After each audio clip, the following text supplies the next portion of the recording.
The Toolmaster Pro has been my go-to piece of gear for a while now, but if I didn't have it, would I buy it in 2025? Let's talk about it.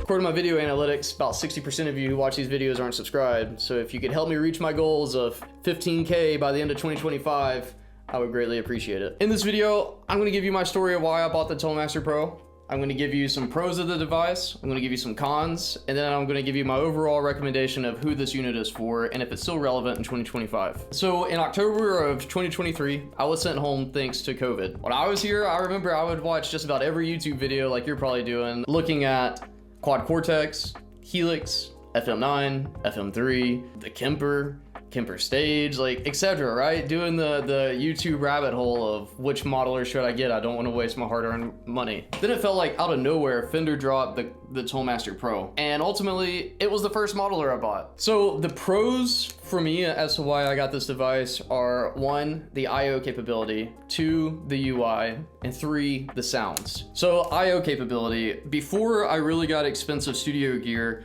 I used this as the nexus in my studio. I had microphones routed, so all of my earlier Toolmaster Pro videos from a year and some change ago, all of that audio was coming directly from this mic channel. Even when I got my condenser mic, before I got my nice preamp and everything, I was running that through here because it can provide phantom power. That's something the FM9 and even the Axe-Fx 3 can't do. And then, you know, guitar was ran through here, bass, etc.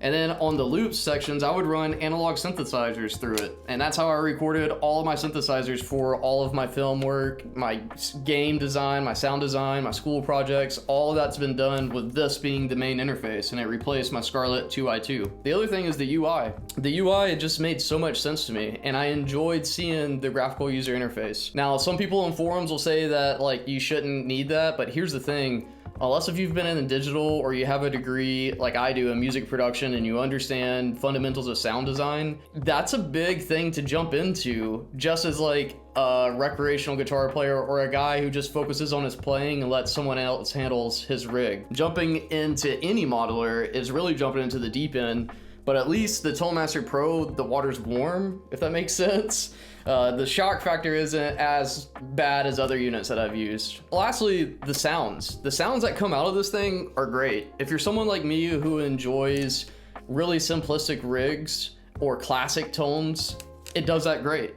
All right. And then if you're someone like me today, who now my rigs are a little bit more diverse, I'm doing split signal pathing, this handles it great as well, and it just keeps getting better. To talk about some of the cons, really in my opinion, there's only 2 that really stick out. 1, I'm gonna say learning curve, because while this unit is not as hard to learn by design, it's designed to be the iPhone of modelers, stupid easy to use, there is still a learning curve. Like I said earlier, it's kind of like being pushed into the deep end, but at least the deep end water is warm, whereas on the Axe-Fx 3 and Fractal stuff, good luck.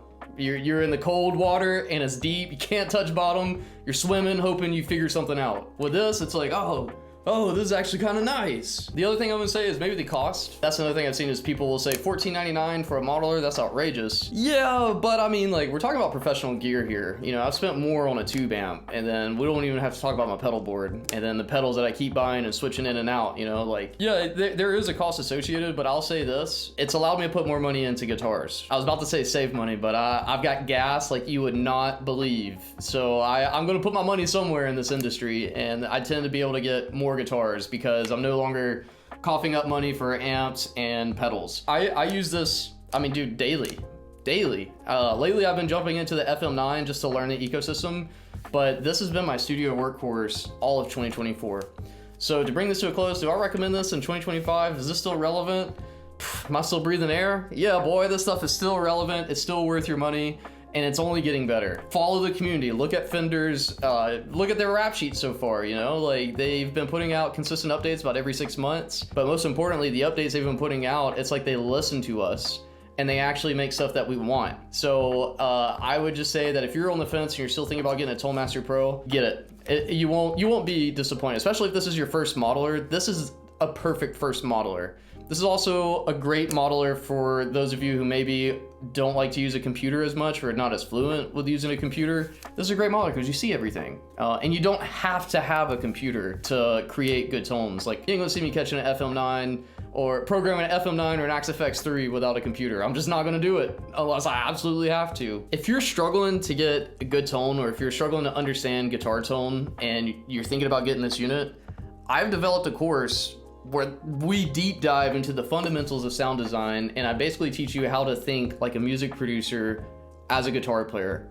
Because that's really the hardest thing about getting into any of these modelers, is that now you have to wear a lot more hats than what you may be used to if you just buy pedals, turn them on, they sound good. Now you gotta really know a lot about different areas of guitar tone and really master the fundamentals of sound. So I have a course that's released. You can check the link below in the video description.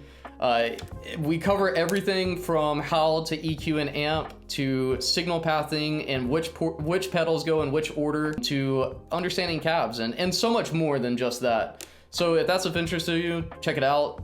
If you're interested in the purple skin that I've had this on my unit for over a year now and it still looks great. And everything you see, all the accessories, I bought this with my hard-earned money, with the exception of these. Chad gave me these because I had a cracked screen.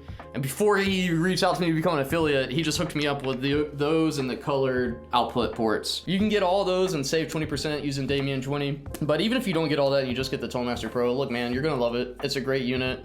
I have so much time with my unit and I haven't had any issues, knock on wood. Any issues with mine, and I'm the first adopter. I bought mine the day it came out from Fender.com. Yeah, it's great. But hey, if you could do me one last solid, hit that subscribe button, I would greatly appreciate it.